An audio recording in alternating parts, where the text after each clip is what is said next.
Setiap hari, kita menghadap Tuhan, tapi pernahkah kita benar-benar hadir? Kita berdiri, rukuk, sujud. Tapi apakah yang bersujud itu hanya tubuh atau juga kesadaran kita? Ibadah bagi banyak orang bukan lagi jalan pencarian, tapi rutinitas. Kita lakukan karena disuruh, karena dibiasakan, karena takut dosa. Tapi jika ibadah hanya dilakukan karena takut neraka, lalu di mana cinta kepadanya?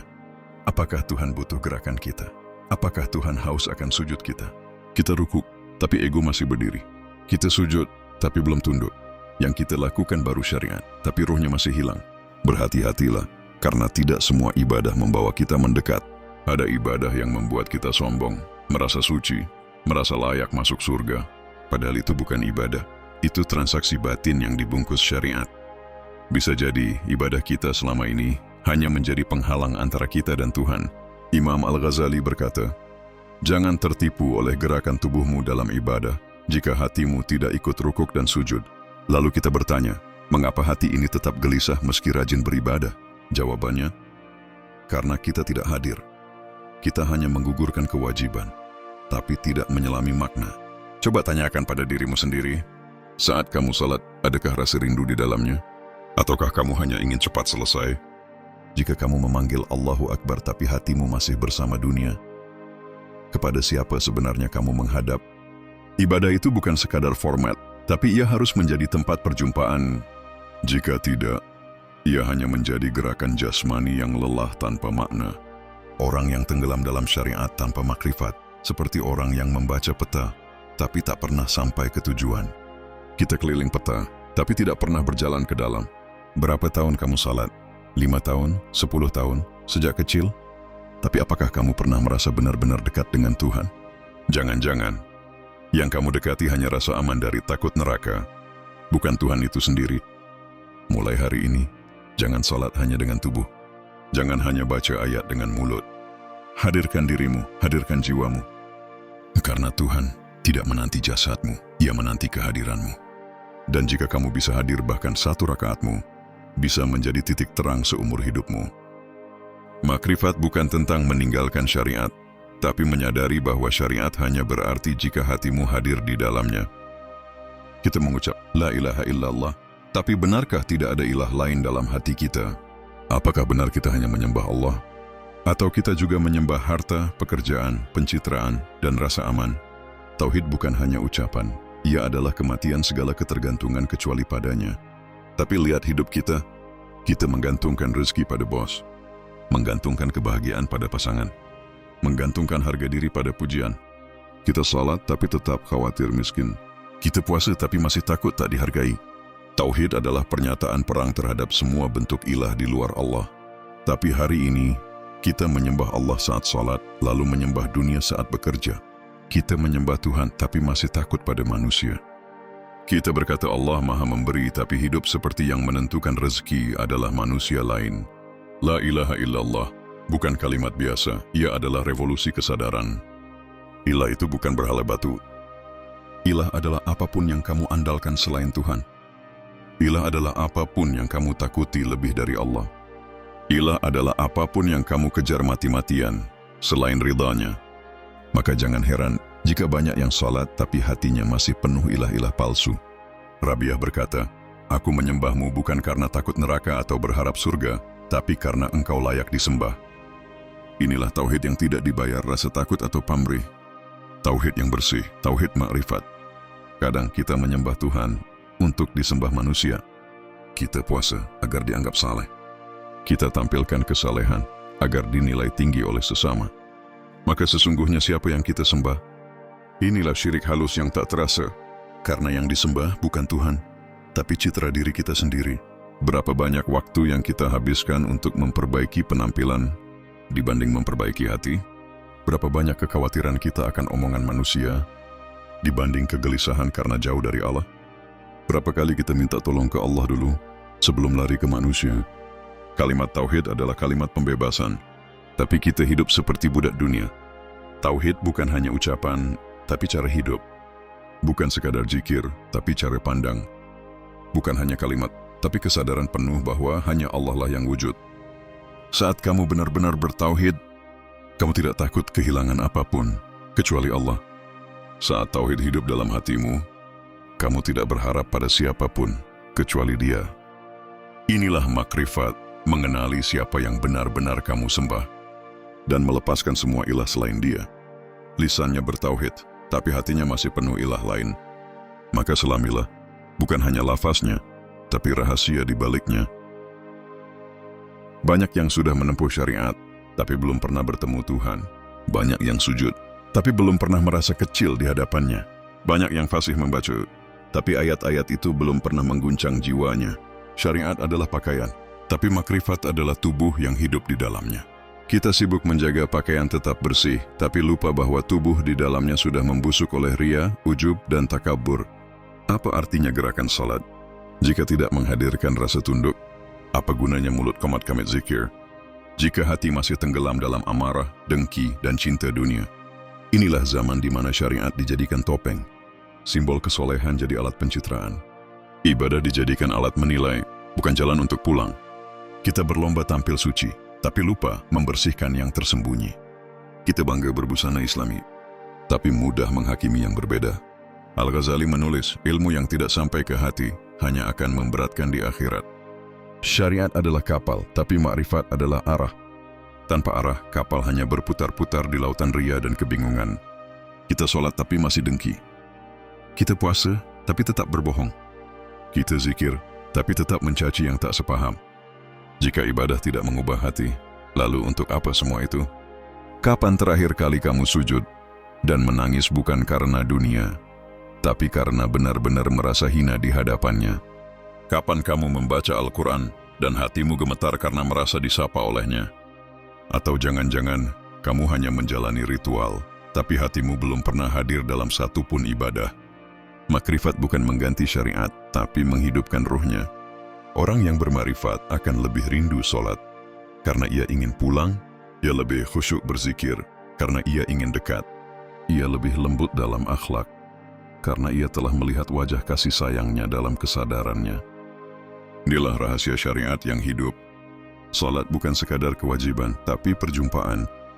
Puasa bukan hanya menahan lapar, tapi menahan ego. Zikir bukan repetisi, tapi kehadiran. Banyak yang rajin ibadah, tapi hatinya kosong. Banyak yang hafal ayat, tapi belum kenal Tuhan yang menurunkannya. Karena tanpa makrifat, syariat hanya gerakan tanpa jiwa. Bukan salatmu yang Tuhan cari, bukan puasamu, bukan zikir yang kamu ulang ribuan kali, tapi kehadiranmu, kesadaranmu, hatimu yang benar-benar rindu pulang. Syariat adalah jalan, makrifat adalah arah, dan tanpa arah, kamu hanya berputar dalam kepatuhan kosong.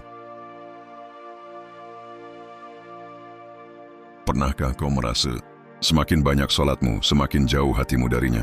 Pernahkah kau merasa puasamu lengkap, zikirmu ratusan, tapi hatimu tetap gelisah, kosong dan hampa?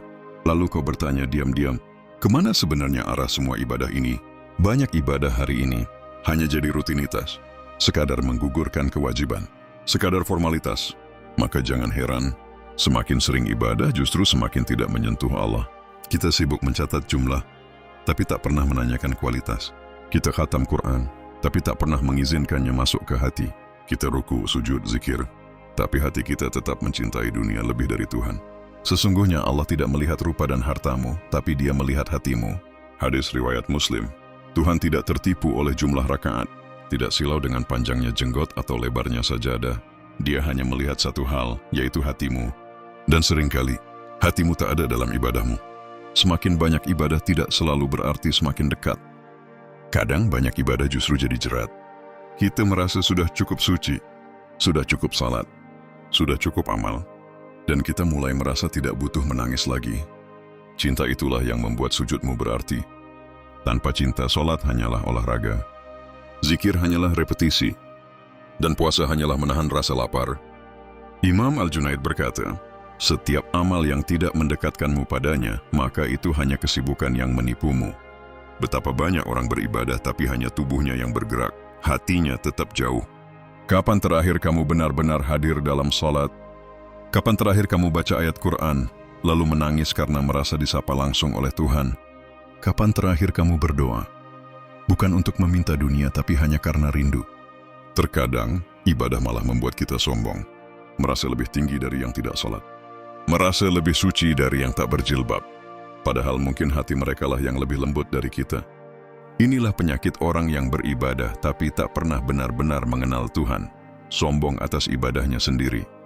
Orang yang benar-benar dekat dengan Tuhan, bukan yang paling banyak ibadahnya, tapi yang paling hancur hatinya, paling takut ria, paling sembunyi dalam amal. Jangan cari Tuhan hanya dalam jumlah. Carilah Dia dalam rasa, dalam hadirnya hatimu saat kau menyebut namanya. Karena Allah tak butuh salatmu, Dia tak butuh puasamu, tapi kamu yang butuh Dia, agar ibadahmu tidak menjadi penjara kesombongan spiritual. Semakin banyak ibadah tapi semakin sombong, itu bukan tanda kedekatan, itu tanda kehampaan. Jika kau merasa jauh dari Tuhan, jangan hanya perbanyak gerakan, tapi perbanyak kehadiran, perbanyak rindu, dan perbanyak hancur. Berapa banyak orang menghafal nama-nama wali, tapi tak pernah meniti jalan mereka. Berapa banyak yang bicara soal makrifat, tapi hidupnya tetap tenggelam dalam ego dan pujian. Makrifat bukan ilmu untuk dibahas, tapi nyala untuk dihidupkan. Makrifat bukan untuk didebat, bukan untuk dikuliahkan, bukan untuk dijadikan bahan ceramah megah. Makrifat adalah kesadaran, dan kesadaran tidak bisa diwarisi, hanya bisa dialami. Kau bisa membaca 1000 buku tentang rasa lapar, tapi kau tak akan pernah tahu rasanya sampai kau benar-benar lapar.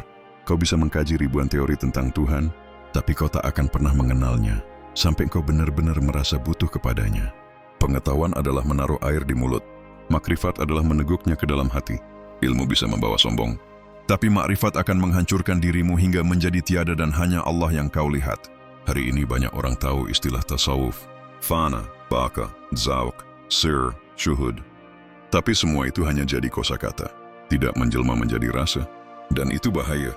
Merasa tahu tentang Tuhan, tapi tak pernah menangis dalam malam yang sepi karena merindukannya. Di sisi manusia sang ulama diagungkan, tapi di sisi Allah, bisa jadi penjaga masjid itulah yang lebih dekat. Karena makrifat tidak menuntut popularitas. Ia hanya menuntut hatimu hadir, jujur, dan hancur. Makrifat bukan dipelajari, ia dialami, ia dijalani, dalam sunyi, dalam luka, dalam doa yang tak bersuara. Kau tidak bisa menyentuh Allah dengan kepala. Kau hanya bisa menemukannya ketika hatimu benar-benar jatuh lalu menyerah total. Ada yang belajar ilmu agama seumur hidup, tapi baru kenal Allah ketika kehilangan semuanya. Ada yang berdakwah bertahun-tahun, tapi baru merasakan cinta Tuhan saat sepi dan tak lagi dipuji. Makrifat bukan capaian, tapi kebangkitan dari tidur panjang egomu. Bukan soal tinggi ilmunya, tapi seberapa hancur hatimu saat menyadari bahwa aku ini tiada dan hanya Allah yang maha ada. Jika kamu ingin makrifat, berhentilah hanya membaca. Mulailah berjalan, sendirian, dalam gelap, dengan hati yang kosong tapi rindu.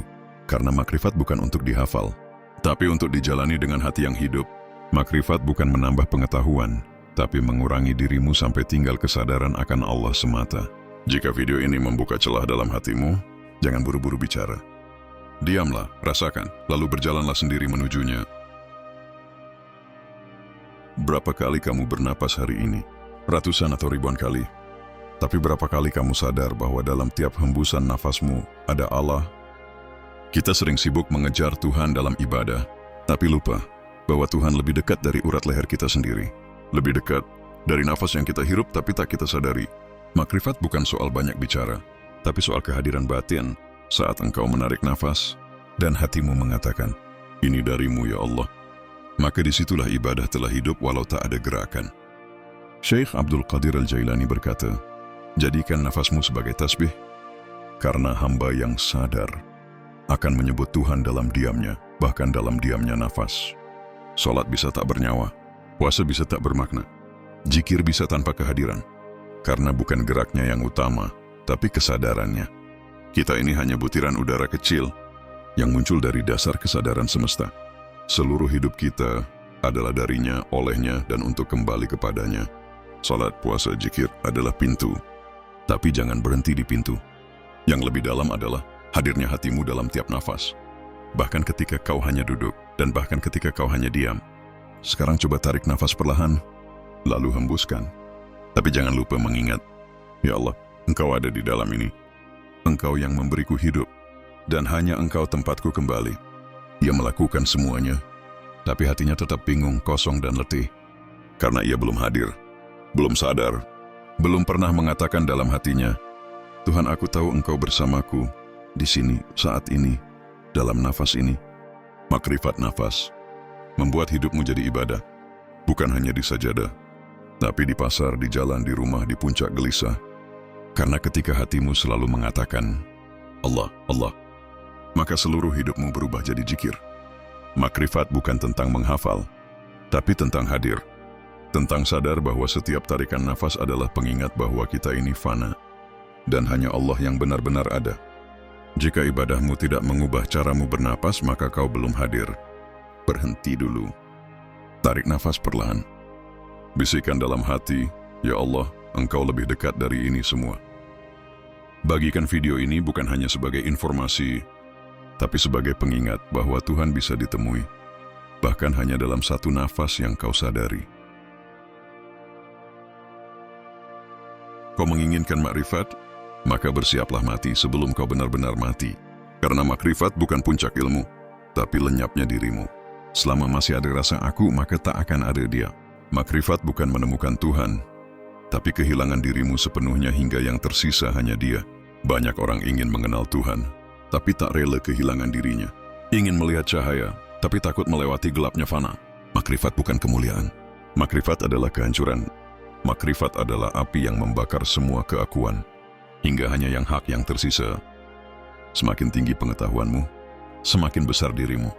Tapi makrifat menuntut engkau hancur total, tak dikenal, tak dianggap, dan tak ada. Barulah saat itu kesadaran Allah bisa memenuhi ruang jiwamu yang telah kosong. Al-Halaj berkata, aku adalah dia yang kucintai, dan dia yang kucintai adalah aku. Ibnu Arabi juga berkata, saat aku lenyap, baru kutemui Tuhan itu nyata. Bukan Tuhan yang datang padamu, tapi kamu yang lenyap, dan hanya dia yang tinggal. Ia telah mati dari dunia, dari ambisi, dan dari nama, tapi justru disitulah ia hidup. Makrifat telah membunuh egonya, dan melahirkan jiwanya yang sejati. Makrifat adalah kiamat kecil. Engkau runtuh, lalu dibangkitkan dalam cahaya. Maka engkau tak lagi takut mati, karena kau sudah mati dari dunia dan hidup dalam Tuhan. Orang awam melihat dunia sebagai benda. Orang alim melihat dunia sebagai ayat. Tapi orang makrifat melihat dunia sebagai wajahnya. Segala sesuatu adalah dia, karena ia telah tiada dalam dirinya. Kau tak lagi mencari Tuhan, karena kini kau hidup bersamanya. Dalam tiap nafas, dalam tiap rasa, dalam tiap tidak adanya kamu. Makrifat bukan pencapaian spiritual, tapi pemusnahan eksistensimu dalam cahayanya. Mati sebelum mati adalah kelahiran sejati. Jika isi video ini mengguncang hatimu, jangan buru-buru bicara. Duduklah, diamlah. Biarkan Tuhan mengalir lewat diammu. Bagikan video ini hanya jika kau ingin menjadi sebab bagi orang lain untuk mati dan hidup kembali dalam Tuhan.